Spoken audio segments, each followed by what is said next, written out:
What's going on, everybody? Welcome back to the 4-4 Football YouTube channel. Welcome back to another matchups video where I, Hutchinson, Brian, deliver you matchups that I love, hate, or just want to talk about in fantasy football this week.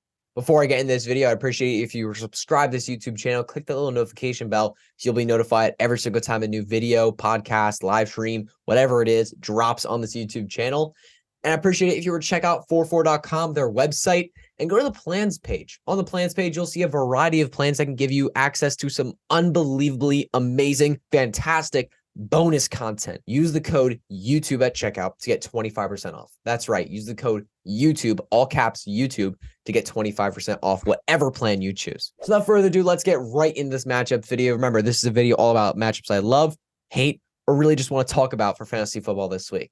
The first one, we're going to talk about the Vikings offense. The Vikings offense is quite intriguing for fantasy football with the recent change at quarterback. Kirk Cousins has unfortunately gone down to a season-ending Achilles injury, but Joshua Dobbs is coming in to replace him. He's been doing some good things with Arizona. He's coming in to replace Kirk Cousins in Minnesota, but he might not get to play this week. Learning an offense as a quarterback takes time. He might not be ready to start week one. So it might be Jaren Hall starting.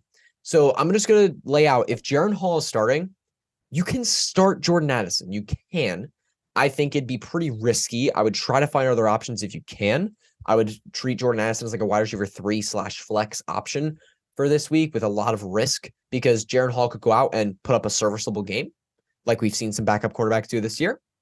Or he can go out and throw like 4 interceptions. Remember, this defense, the Atlanta Falcons defense, they're not a defense you can just walk on.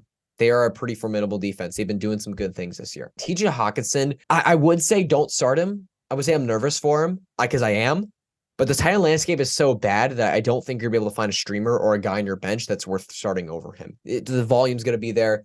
The target's going to be there. He's a talented player. You probably have to play TJ Hutchinson. And if Joshua Dobbs starts, TJ Hutchinson still a solid tight end 1, especially with the looking at Arizona, that offense, they were 3rd in tight end usage overall in the season when Joshua Dobbs was playing. Like, Joshua Dobbs loves his tight end. I mean, Zach Ertz was great for fantasy at one point, and Trey McBride shows some things with the last few games he's had as the tight end 1 for the team. Joshua Dobbs loves his tight end. He'll give it to TJ Hutchinson a lot, and we saw what Marquise Brown was able to do in Arizona, so I think Jordan Addison will be just fine if Joshua Dobbs starts. So let's move on to the next matchup. I want to talk about the Colts running back room. Zach Moss and Jonathan Taylor have both been relevant fantasy football players over the last handful of weeks, and they're both great plays this week.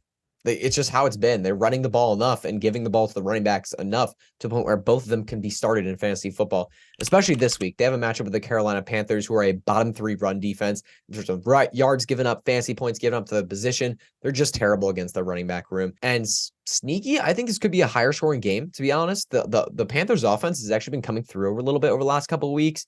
And the Colts offense, we know that they have some weapons. Josh Downs, Michael Pittman, the running back room, and Gardner Minshew's been all right.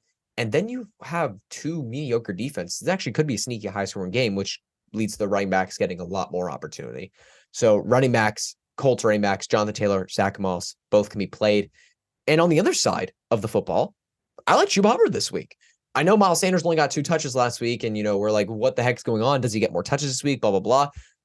Chuba Hubbard's been straight out outplaying him since he's gotten on the field. And I think it's going to continue that way. Chuba Hubbard has been better than Miles Sanders this year so far, and I think that the coaches are noticing that and are going to continue to give him the football more than Miles Sanders. Miles Sanders could get more than 2 touches this week. I wouldn't be shocked by that at all. But given that it's the Colts run defense, which just gave Alvin Kamara like 27 fantasy points, they've been giving up points to the running back all year. Chuba Hubbard is looking like a pretty valuable play. 2 things to wrap up this. I want to talk about my game of the week, which I've started doing the last couple of weeks. I want to talk about a game that I think could be extremely high scoring. I did mention the Panthers and the Colts. I think that could be high scoring, but this is the one where I think this is going to be the high scoring game of the week. Dallas and Philadelphia. This is going to be the game of the week. Not only is it just for a ton of bragging rights between these 2 rivals, it's a big must-win game for both teams.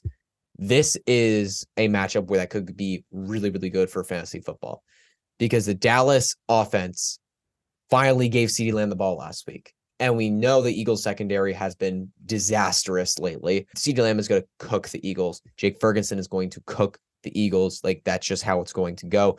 Like, their secondary has just let up so many points, so not just wide receivers, but tight ends as well. The Dallas offense, the passing offense specifically, is going to be able to take advantage of that. I think Dak Prescott is set up for a nice game. On the Eagles side of the ball, you have Hurts, you have Smith, you have Brown, you have Swift, you have Goddard. Like, all those guys that you're normally playing for the Eagles, you play them with a lot of confidence. And then as a sneaky play, I think you can go for get Michael Gallup this week. It's been inconsistent, but there's been times where he's shown to get volume in the offense. There's been times where he's been showing that he's super, super talented. He is a really talented player. I mean, this dude put up an 1,100-yard season once, and people just completely forget about that.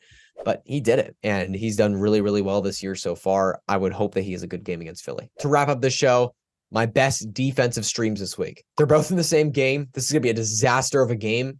The Raiders-Giants, I mean, I've looked at this matchup, and I just immediately wanted to throw up. Aiden O'Connell starting for the Raiders this week. Jimmy Garoppolo's being benched.